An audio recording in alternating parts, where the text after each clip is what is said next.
Bart and Artur, welcome to the show, guys. How are you? It's been a while. No, it hasn't. We just spoke in the morning and the day before. Yeah, well, Exchanging memes. I Yeah, think what's up, man? I think this might be my most important Polish relationship I've ever had. Well, let's see how this goes after our call. Or but I'm gonna so I'm gonna far, get in trouble for that. you're getting there. Yeah. Yeah, How are you guys? Everything okay? yeah. Yeah, we are great. Just came back from Venice, got our Italian. You got to teach at the Madi, right? That was an experience, yeah. Oh, it was absolutely fantastic, and we managed, to check off the flood in Venice. So that's how we started, and then from this point on, it was just better and better, and people, and Lisa was such an incredible host as well. Lisa's an So amazing person, I know. yeah, it was absolutely fantastic. We learned about Italian culture. So yeah, now we are cultured. Now we can teach you. And We can teach you the way. did you actually start the lecture the way that I suggested you to? Actually, not. You chickened out. I knew it. Actually, we had two different things that we wanted to do, like we needed to do. We had the classes and we had the aperimadi, which is like speaking in front of the students. And the students were like, "What is it?" Like there was no one that was doing 3D. So, like after looking on some photos from the event, I think we kind of won them over. Like I think 10% was looking at their phones, judging by the photos. So we kind of won them over. But yeah, those are people that I think we need to be safe as much as possible. Yeah, I think at D2, maybe it's possible to do the modeling battle and do some jokes, but on a university, that's like a whole different. Oh yeah, when I went to project. speak at Madi, I did my jokes anyway, and I was like, I don't care. Yeah. I make Yeah, the rules. But You're the troublemaker. Perhaps that's why they never invited me again. I'm going there on the 7th of June. Probably by the time that we release this video, I'll be already there. Should we get into today's conversation? Because we basically already got into today's conversation already, but we were doing sort of like a innocent catch up. Everybody, welcome. We have the guys from the CommonPoint today with us. We're going to have a beautiful 45, maybe a little bit longer conversation, 45 minutes conversation with them. I've been following you guys for a very long time. You've been friends of the D2 for quite a while. Then you released this course a couple of years ago. You were working as freelancers and you collaborated with each other. You did a lot of interesting projects together. And then we started to work together on these challenges that we're organizing, as well as the modeling battle at the D2, which I'm actually really looking forward to this year. Anything that I left out in the introduction? I think that's pretty much it. Yeah. A lot of things. Too much already. Today's conversation is going to take a toll on me because you two are super fun, but within the private context of us being together and maybe drinking a little bit and saying stupid things. Never heard about it. But maybe today I'll have to force myself to get the words out of your mouth. How do we start? Instead of the other. Artur and Bart, tell me one thing. How did you guys meet each other? On Tinder.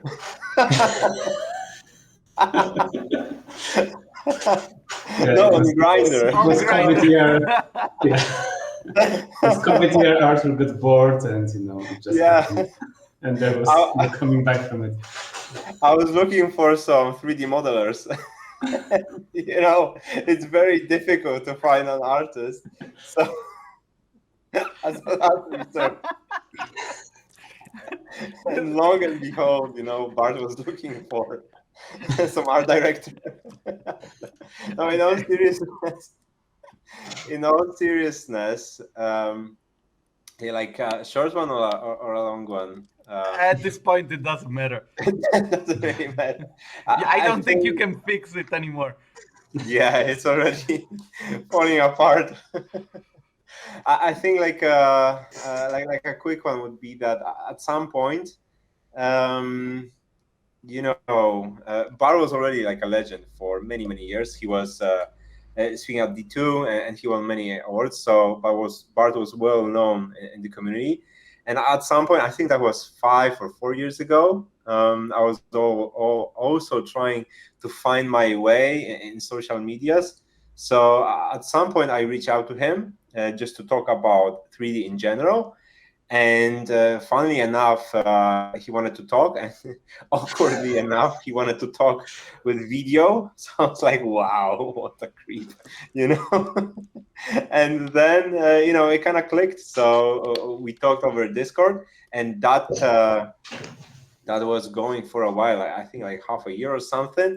And every now and then, he mentioned that he want to work together, and I was kind of brushing it off, like, no, like you're not serious, because it was Bart, like it's not possible that normal people work with Bart because they are not blessed enough or whatever.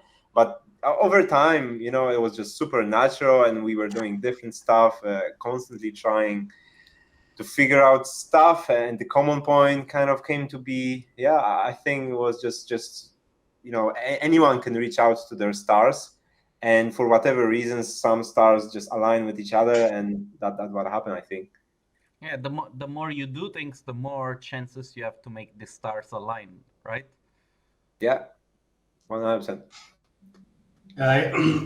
One thing was that we were eager to talk, but the other thing was that it was the COVID year, like the first year, and each one of us was kind of ready to shake his life in terms of what we pretty much do, what types of client we have, and that was just the right time to start something together, pretty organically. Like we didn't yet know that it was going to be like the constant thing, so we kind of gave it a try, and it turned out that it never stopped after that point. So.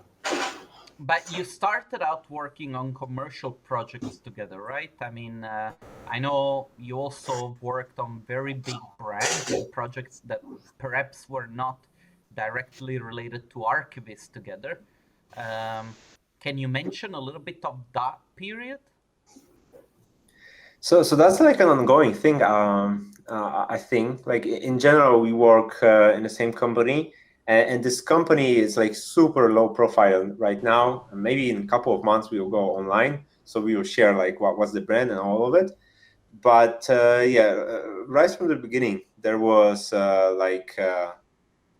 big areas, like big campuses, big biopharma. I think like the big architect designers, we also like dipped our toes in this kind of realm. And apart from it, there's some cool animations that we try to do. Like there's not many artists that are doing things with us, but as much as 2 people can do at the same time, there's a lot, I would say. So that's been going on. That's pretty much our day-to-day work. The CommonPoint thing, as it might seem like we are doing constantly some things with CommonPoint, but this is like a 10 or 20% of our effort. Like this is a personal project whenever we have like some spare time. So let me ask a little bit about the projects beside the CommonPoint and the teaching and everything, because I think that like we will get a chance to talk about this in a while. I'm interested in the stuff that most people don't see. You basically are working together for a company. Can you describe a little bit what it is that you do and how this work is structured? yeah, Bart. So we might say that we are sort of partner up with one friend of ours from LA, and this person is, kind of the brain behind this entire endeavor, and we are more of the production side of this endeavor. And from time to time, depending on the project, we're also cooperating with many other people, but the core, I think, would be the three of us.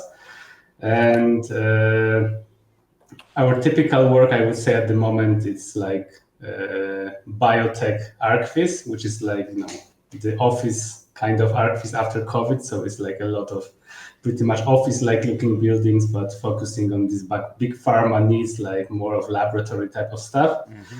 But recently we're also doing much more interesting type of commissions this year, focusing a lot on space industry.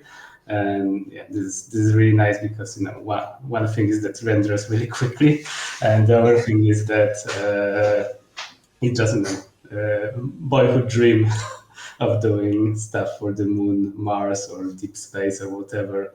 It's just and the way it's structured, it's fully remote. So that there's like a managing director. We also live like 6 hours drive from each other, so we constantly connect on cameras or whatever. And there's many artists. There's like there's an office, but it's like created and structured in a way that there's people coming, that there's like some closer partners and some that we just that just come and go. I don't know, like sound designers, or I don't know. So it Unreal. expands and contracts when you need it. Yeah, I think so. Even though like this is, even though we are working together for 4 years and the company has been on the market a little bit longer, but I would say that this is still like in its, maybe not infancy, but in a way still like the pipelines and all that, since since we are connecting online, we need to figure out things as we go. Like it's totally different kind of beast. Let me ask you then, how did this guy reach out to you? How did you find that connection? Tinder. No, it was actually an accident. Sort of, I would say, but I mean, it's also the outcome of years of building relations. Like I had this 10th project from 2018 that we made the first challenge about. So I met a lot of people after that. And years later, one of these guys got the friend that needed some help. So it's like the string of accidents on one hand, but on the other hand, it's just the outcome of building relations. And but basically that was sort of my friends that. I'm glad that you're mentioning this, because one of the things that we guys do together is these challenges. And basically the idea of the challenges is to push people to do things that otherwise they would not do, in their free time, in their, professional time spent at work. That's what I mean. And so, like you managed to get enough attention from the outside with a personal project, basically, that went viral. And I remember it started a trend because a lot of people were copying what you did. And that project actually brought you a lot of attention and clients. And so, Yeah, that was also the challenge, like Ron Beckerman blog challenge back then. Oh, was it? Okay. Yeah, and I took part like in many challenges. But the model was yours, is that correct? Yeah, the model was mine, and it was like I think the first one that Megascans got big, so they also provided us with many environmental assets. But I just wanted to say I had a lot of fun with challenges when starting, like old Evermotion stuff or whatever. So that's also kind of nurturing to this, nostalgia of doing this stuff for community and being on the other side of this event. But just having fun, being able to do something for a community and just for the sake of creativity. Of course. Absolutely. Artur, sorry, I interrupted you for a sec. You were saying something. Oh, no, nothing like that much about it. But I totally I agree with Bart. Like I may say that it was an accident, but actually, like you build towards like happy accidents in a way. So, at that point, we kind of spread out a little bit of a message, like a crumble of visualization. Bart already had like an established brand. It wouldn't be possible if we didn't have like this social proof in a way that there's some kind of work.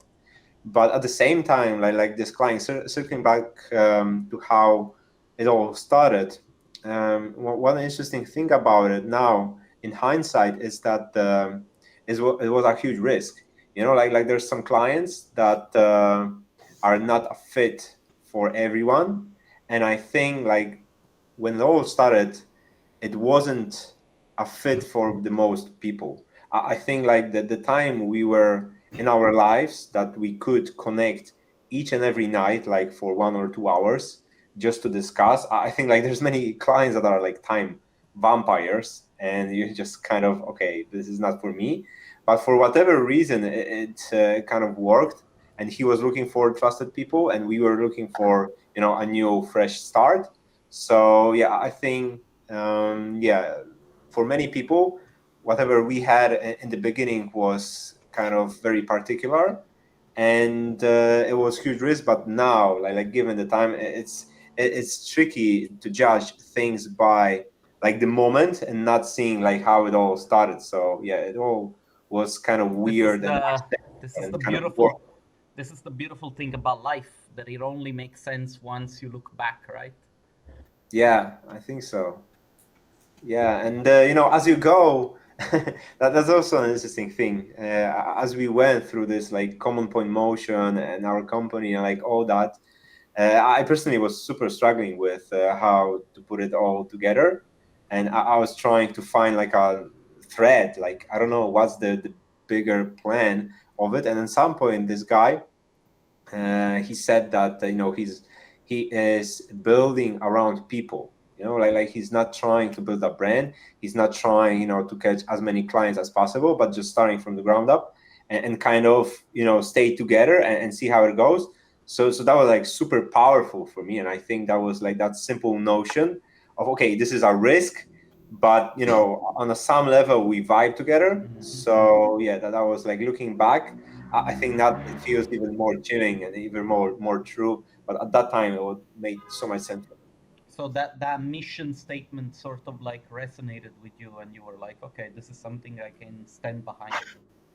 Yeah, yeah. Like for us artists, usually what we look at is our work, and we don't necessarily think about this face or the hands behind the work. And that was like a total flip. Instead of like doing personal projects, and personal projects were really important for me at the time, I thought that, okay, there's cool people around me, so let's stick together and see where it goes. And that turned out to be really, really good in the long run. Awesome. Guys, let's talk a little bit about the Common Point project, because it's safe to say that this is a different animal, something that was born parallel to the production side of things that you guys are involved in. What was the main aim behind this project, and how did you get started on it? So like one of the sources was that, as Artur mentioned, we were kind of big on making personal stuff, like each of one separately. And first we thought, why not just doing something personal but together, something bigger. But that like instantly started to grow, and we thought, why not to bring some value to the people and also create something new for us, because we're also getting older, so the production is getting tougher and tougher, like from some point of view. So it'd be nice to just build something that we can realize in our own pace. And it took us also like a long time to figure out what it would be. Like we started sort of way too big, thinking about this huge like master class about animation, cinematic stuff, like way over the top of what we could produce. Later on, we scaled down and thought about producing just the articles, like the smaller pieces, because that was like probably the only thing that we could pretty much handle at the time. And I think this is like the second year that we sort of had it all figured together. We are like pretty okay with the pace of everything and of the direction of everything, that we are more working towards the community, also doing like side project and smaller stuff. And it's like also combining with the commercial aspect was also difficult. So I think this is like the second year that we really feel good about it. But it was a long process. Just I want to emphasize that it's not like something that clicked from the first day. It took us a lot of time in figuring out until we sort of were good about it. Maybe Artur can like shed a bit more light on the process and the beginnings. There's a lot of things that go into the mix. Like, you know, if you were to imagine, and you know what it means to have like side projects. So, you know, if you have something that is your own, and you know, you really want it to be something, but you don't know where to go, where to start, and you are constantly tired. So I think like we wanted to do something. We had the passion and we have the energy, and there were some things that we were aware at the beginning, like we had different backgrounds, so that was kind of nice to challenge them. And yeah, there was still some growth that you know, was like an exponential growth since we both clashed our ideas. But at some point, you know, we got into this weird spiral of doing things constantly, so we were constantly tired and we didn't know which direction we should go. Like you can do product, you can do articles, you can go to the community, so, and you don't really know, like, is it valuable enough to commit to it 100%? Still, you need like earn and work, you know, to pay the bills. So yeah, CommonPoint, first 2 or 3 years, it was a mess, even though it might seem like it was super calculated or whatever, you know. Like, you know, for people looking from the outsider perspective, it might seem totally different, but we were constantly sleep deprived and yeah, just rough. And for about 2 years, I think in a way, Juraj Talcik also mentioned that it's fine if you don't scale things up. It's fine if you scale down. That also kind of resonated with us, to be focused on something that you know, just works, like not chase the rabbit constantly and just butcher it. So right now, and sorry if I seem like an old grandpa speaking about war. I don't know, just mumbling. But No, but I think it's an interesting point what you're making, because I think that like probably you went into this project with a certain mindset, and then you realized that you needed a different one, and so you had to make adjustments. I think that this is just the nature of doing anything, really, because like expectations never really meet reality. How long did it take for you guys to put together the entire masterclass? Too long. Too long. Yeah. I think it took like a year. I think it took like a year, since we had like a crazy, like this Rube Goldberg kind of pipeline of doing classes. Like everything was written, we need to record stuff, we need to do animations, images. And as we went, we also were learning about marketing and like putting the business and everything. So not to do it like too early. But yeah, like even circling back to what you asked us before, it's like all that kind of stuff felt like we didn't have any direction and we were trying to navigate without direction. So yeah, after the masterclass, after the whole 1 year of the grind, I feel like we have more or less direction. So we wouldn't reach like North America instead of the South one. But you know, at the same time, we are trying to navigate, which is like, okay, there's like small twists and turns, but we have like hard left turn right now.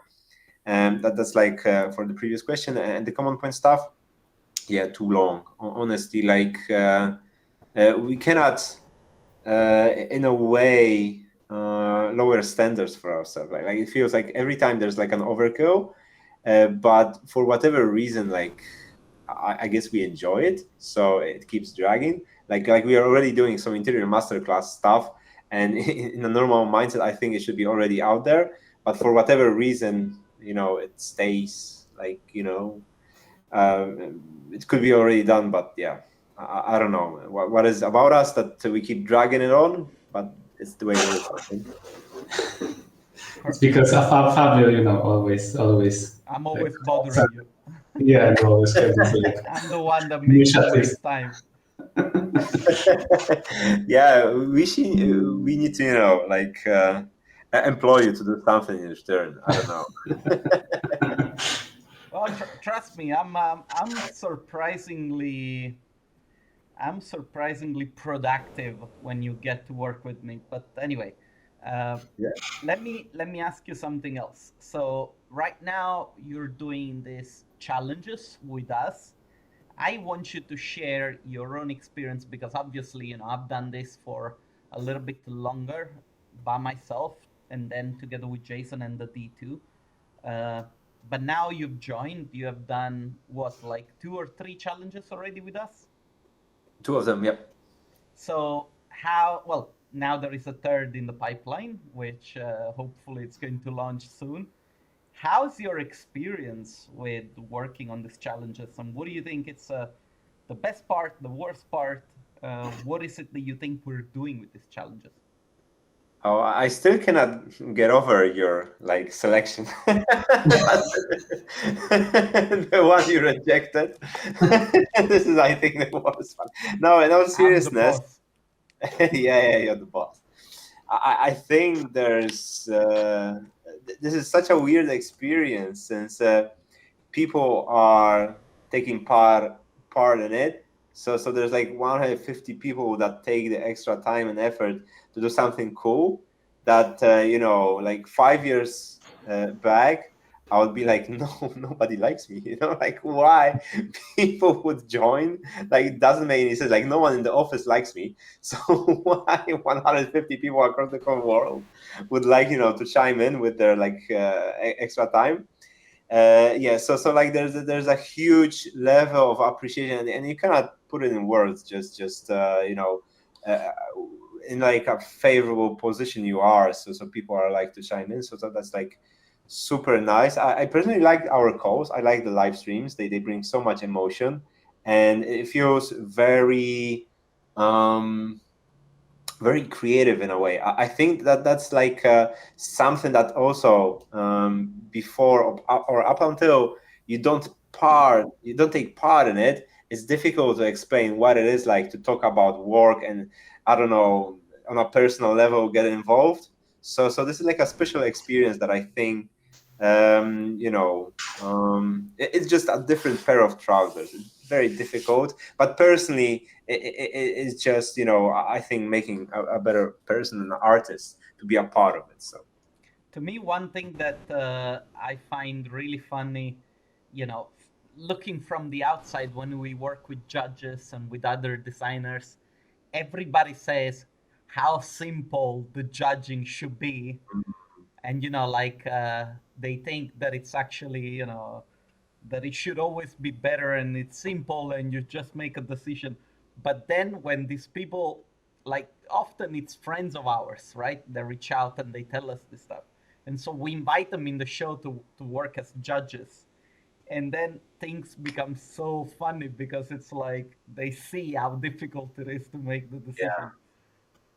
After the show, one thing is making decision. The other thing is also you want to kind of appreciate, everyone participating. So you would like to say something nice about each work, but you also want to have this aspect, of not being kind of repeating yourself over and over again. So you would like to be creative at some point and bring some new imaginative aspect to it. So it can be taxing when you go through 50 of selected works, trying to do it freshly each and over time.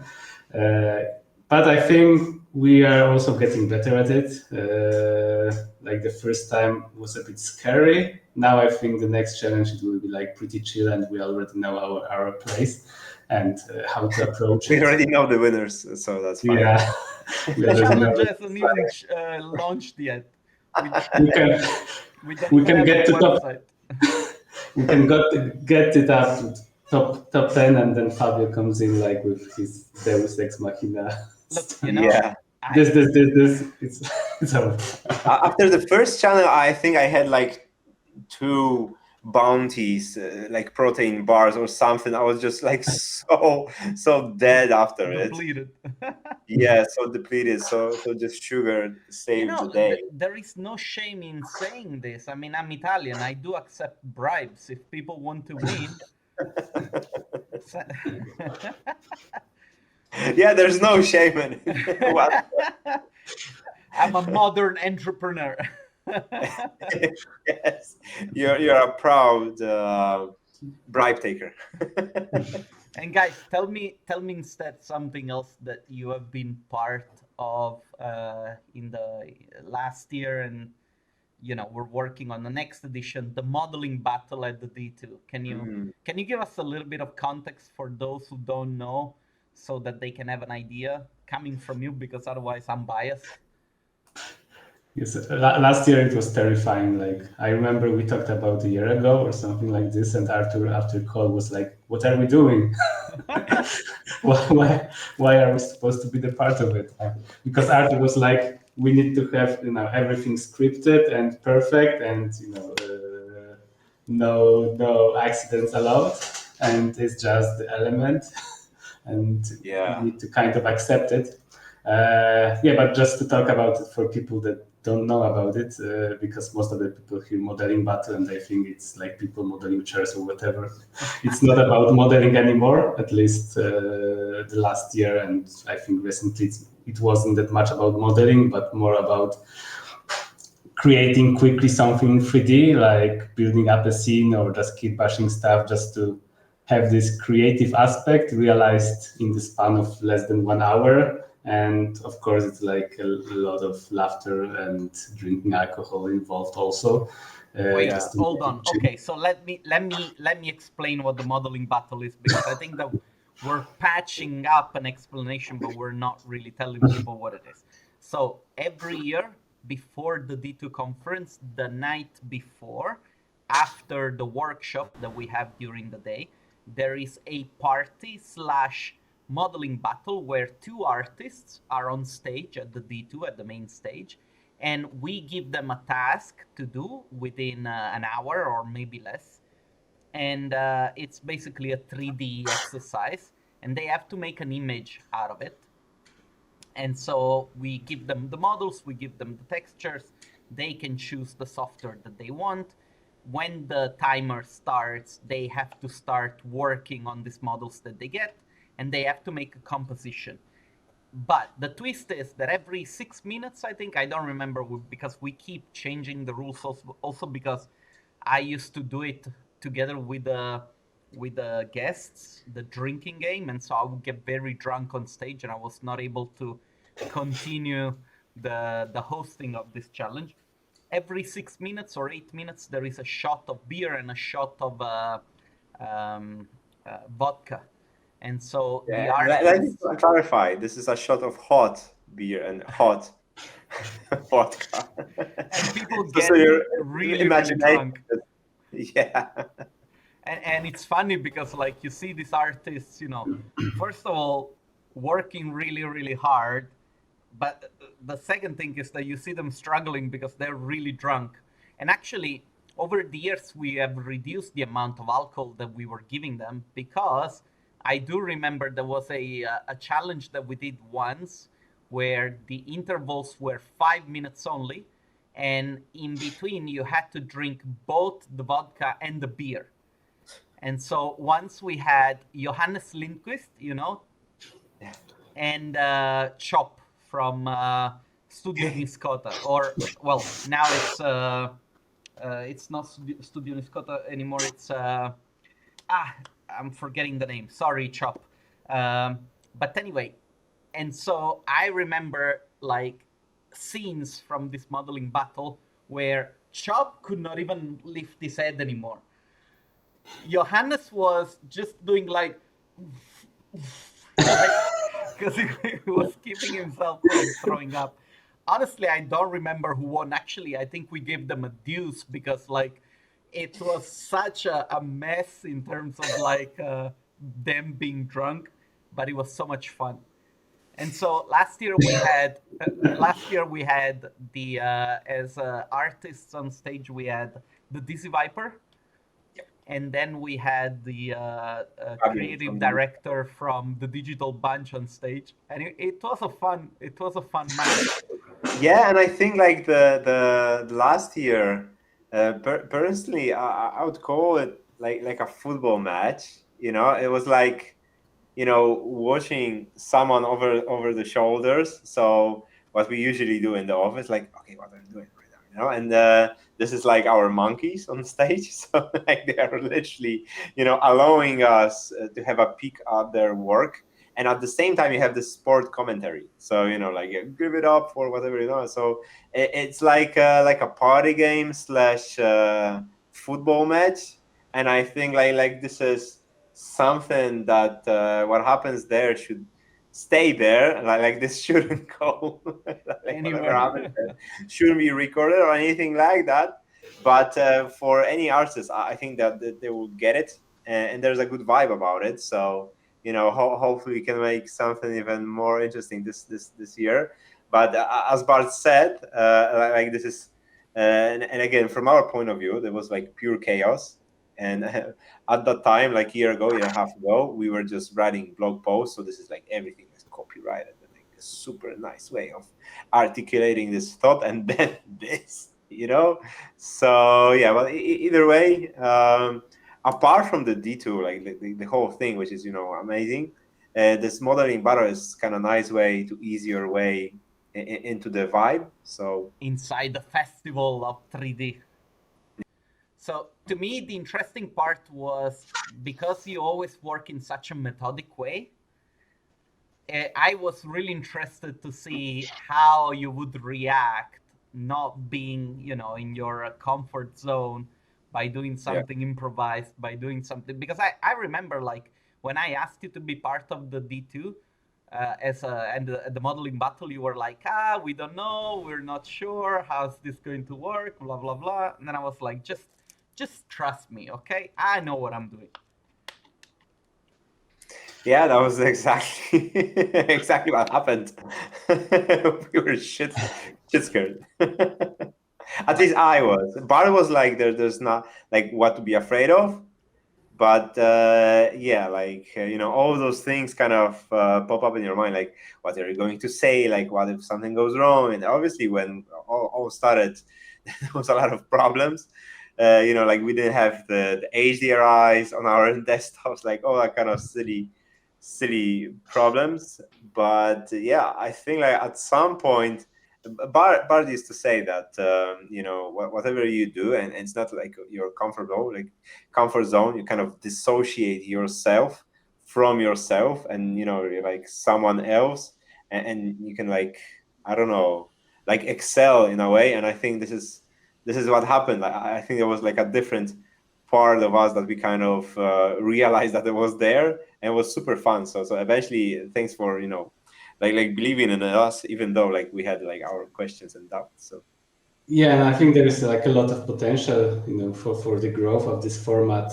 As you know, everything kind of becomes like quicker and easier, and also we have AI to like cut many corners. So theoretically, in this sort of 1 hour format, we can do much more and have even more interaction and competitiveness between the participants. Yeah, so like for this year, I think we'll also have like many ideas. Probably most of them you'll be like, oh, it's like already too much chaos happening. But yeah, I think in the future, like there can be a lot of nice stuff within this format, and it kind of can become this equivalent of rap battle, just happening on the CG level. Yeah. But you know, I yeah, love maybe I love it's the way you doing put it. something. yeah, maybe this time around, you'll be the one that's scared, and we will force some ideas and see where it lands. I don't know, maybe. I'm not sure if there is any way for me to get scared. Like I've seen it all, you know, like I found myself in situations because of the D2 where I'm just like, go with the wind, man. Did I tell you like the one of the sponsors of the D2 is this guy that gives us the computers, you know, his name is Dimitar. Yeah. Yeah, And I think he was opting for drinking less. I believe he's not a well, fan of someone puking into his machine. there is a reason why he does that. And that reason is because, you know, like in the past, he used to overdo it. And so, like, I do remember a few years back before COVID when the D2 was a little bit smaller. Dimitar came as a sponsor. He brought the computers and everything. He's a great guy. We love him to death, you know, and he's super friendly and super supportive.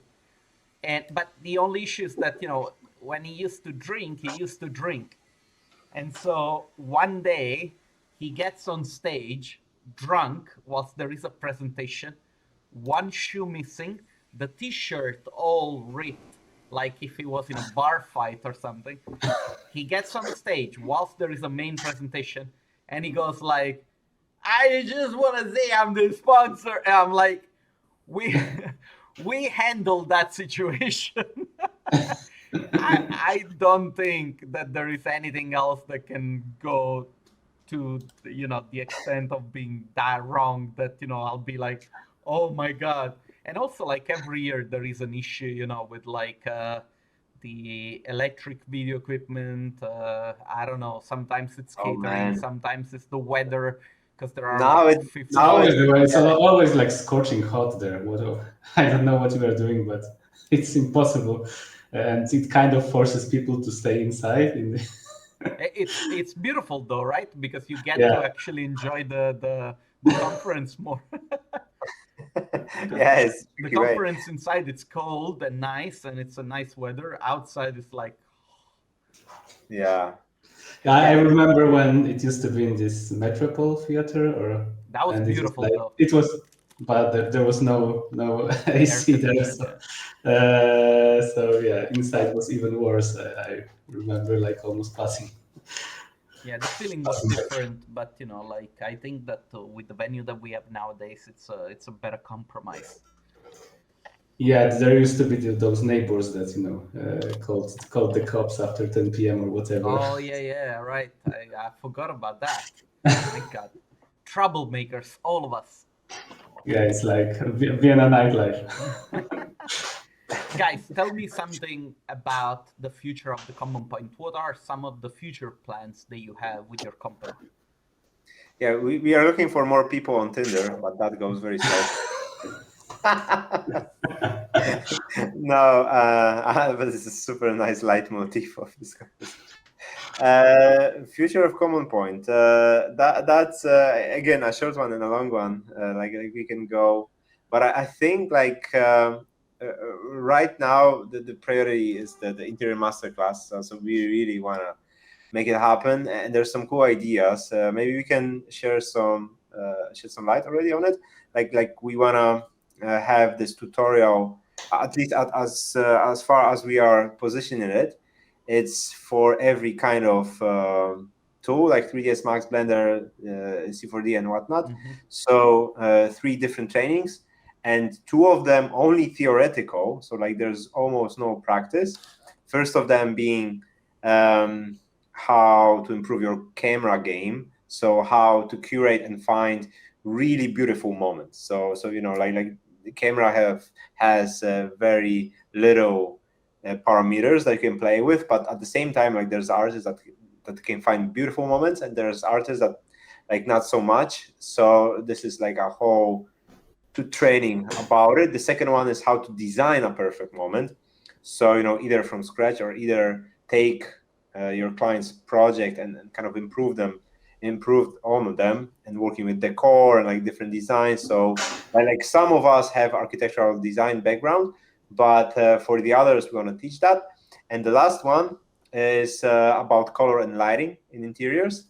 So different lighting scenarios and how to deal with like small and very bright walls, or narrow and very dark, like toilets or something like this, you know. So there's different designs part of it, but yeah, 3-parter interior masterclass. This is, I think, like the most important thing that we have on our map. Yeah. I would say that there is practical knowledge, of course, there, but it's like not software related, and it can be a bit tricky and risky, but I think it's doable. And CommonPoint has always been, not about the technical details, because I think it's like widely available at the moment on YouTube or whatever. It's more about trying to find the bigger picture, which is often like not articulated yet, or each of one has like pretty different methodology of doing stuff. And since our industry is pretty young, there is also no academic knowledge per se, like grounded one. So it's more about trying to articulate this bigger picture on our end, and this is why we also try to do this second masterclass, not really bounded with any software. This is one of the things that I could say makes your course special in comparison to others, is that there is a lot of like theory. It's like the practical aspect is very little, and I think that to a certain extent, a lot of people just look for the practical. They don't care about the theory, because like we are the YouTube generation and we want to be told exactly how to do things. But instead, your course is a little bit more about, hey, we're trying to make you understand why things are the way that they are, right? And also, like, theory is kind of boring word, and it's not that in theory you cannot have tips and tricks, and I think theory can be also like pretty practical, and you try to approach it this way. So it's not like talking about history of art or whatever for hours. It's like getting straight to the point, just not really grounding it within the software, like very specific settings or whatever, because it's also like getting much simpler with years, and like also more similar across different platforms. So we are trying to get like pretty interesting and straight to the point aspect on this kind of theoretical, but not so boring theoretical aspect. I agree with that statement. I think that theory can be very practical when you think with your own head, right? Instead of like looking for the most direct answer. It's like, hey, that's how things work. Now try and make it happen for yourself, right? Yeah, also, as we kind of get more and more experience with teaching people also on site, there are like certain moments that some things just click. And we try to nurture these moments, sort of, realize that this is something important of people, and just getting them know about certain trick or certain behavior of aspects of image, like, I don't know, color, whatever. It can really broaden their perception on how to build images. And this is more about finding this moment and nurturing them than trying to lay down everything from the point A to point Z. Yeah. Boys, I gotta unfortunately stop the video because we're hitting the 1 hour mark. Obviously, the final product will be a little bit shorter. I'm gonna stop the recording. Don't go anywhere so that I can say goodbye to you guys again directly. But I just want to say thank you to everybody who's watching this from home, who's been listening. Thank you for your attention and your patience with us. Sometimes we do say things that are just supposed to be funny or entertaining, or don't really bring much information. So we appreciate you putting up with us. All the links will be in the description so that you can find out more about the work of Bart and Artur. Guys, thanks a lot for talking to me, and we will see each other actually in a couple of days. Yeah, that's fantastic. Pleasure as always, man. Thanks for inviting us.